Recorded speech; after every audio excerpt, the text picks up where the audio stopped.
Ito po, nagluluto po tayo uli ng ating hapunan.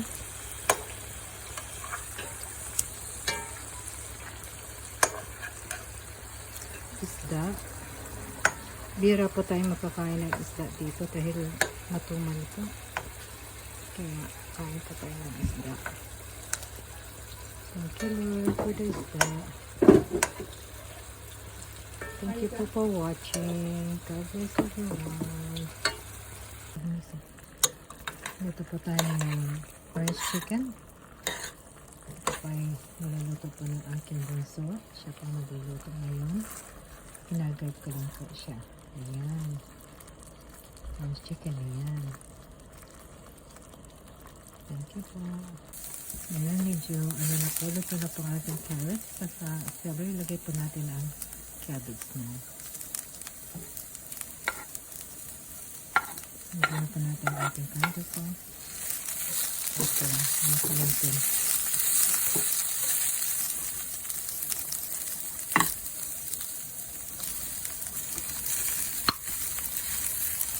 Ito yung ating chicken.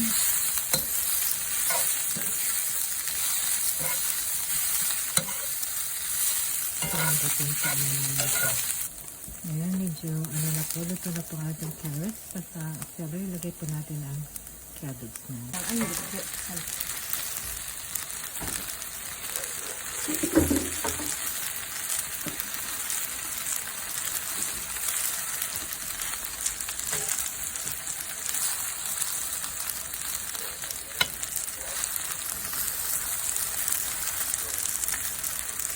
Ayan po, ang ating kanin. Ito yung coconut oil.